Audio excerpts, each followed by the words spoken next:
Thank you, Acting Speaker, and I rise to speak on the Energy Legislation Amendment Bill 2023. And I thank the member for the Shadow Minister for Energy, David Hodgett, for his earlier presentation where he outlined the bill. But just in a nutshell, before I start speaking about the effects of these sorts of bills in South West Coast, which is probably going to be my main focus, I would just like to quickly outline that some years ago there was a national legislation or a program that was evolved as a result of the identification that in an emergency situation, usually natural disaster, there did need to be the ability to trigger a response, and the retail reliability obligation, the RRO, was sort of formed to make sure that there was the ability to have energy available to the community. Now, in 2019, an amendment was made, and the state premiers and chief ministers were given the ability to trigger that RRO in their states. But this piece of legislation has come to our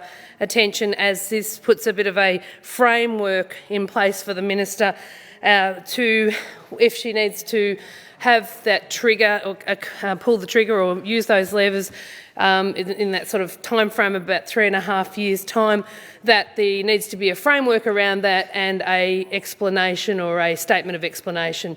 So on the principle of that, I get it.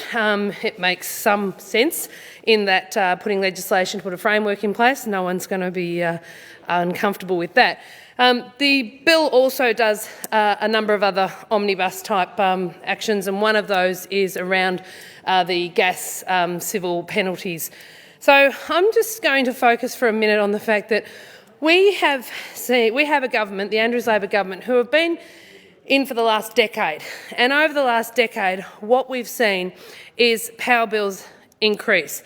So whilst it's important to have regulation and some frameworks, what we really need is action at this point in time. We're in the middle of a real cost of living crisis. And, you know, every day in my office I get people write to me about the concerns they have about how they're going to cope. And if I can just, and I think this is very relevant to this bill because this is from a pensioner, and he says we've just received a notice of increase in electricity charges starting on the 1st of August 2023, which is outrageous.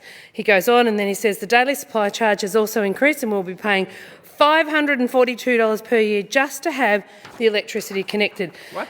Yes, so that's exactly right. And he says, you know, this is a rise of almost 700% in costs since he's retired in in the year 2000, sorry. And unfortunately, as he states, my savings have not earned that much. So my standard of living, like so many other retirees, is going backwards. And I think that's the point. We've got, you know, there are levers that the government can use, and despite all the years they've had, in fact, I say a decade, but it's actually 20 of the last 24 years, and what we've got is a cost of living crisis, and energy sits, along with groceries, at the forefront of that. And people in the township of Terang, for instance, they've written to me and they say they've been given increases in their gas bill of over 80%. Now, Terang only have one provider, so they have no other use to be able to keep their energy costs down. They just can't do it. And the people who took the gas to the township of Terang did it in good faith, but unfortunately, and I'm not standing up for big corporates, but there hasn't been the regulation and the environment put in place by the government that does need to take place to make sure that these sorts of exorbitant cost rises don't take place. So whilst this bill does, you know, put a framework around a decision-making process and make sure the minister puts out a statement of reason for instigating the trigger for the retail reliability obligation to take place, when I spoke at when I asked at the bill briefing the question of, so if the minister identifies that in 3.5 years' time there's going to be a gap and we won't have enough energy to meet the requirements, how does this actually encourage or incentivise or ensure that the contractors who have the supply of energy actually invest or make sure there's generators available? What is the actual mechanism for that to take place? Unfortunately, that's outside the parameters of this bill. But to me, I just think, well, we've just gone and race towards a future that takes away reliability, affordability. And when you've been nursing like I have, and you've actually seen people say to you, I'm not putting the power on, I'm not putting the heater on in winter because I just am too frightened of the power bill. And I've actually been in the situation where I've had many, in fact probably numerous clients who have actually ended up in hospital with a chest infection which then becomes pneumonia because of the cold of the winter, that they're literally too frightened of putting the power bills up, so they're just not turning the heaters on. So these are the real consequences. It's real consequences when people are so worried about the cost of living. And as I quoted from this constituent who talks about, 700% in his power bill, and his retirement means have not gone up in any way, shape or form in that 23 years. And, 2000, that's pretty similar to the time that the government's been in, 20 of the last 24 years. But when I talk about the people of Terang, so many of them are just so worried. Many people in South West Coast use wood to warm their homes. So that was the only form of heating I ever had on the farm.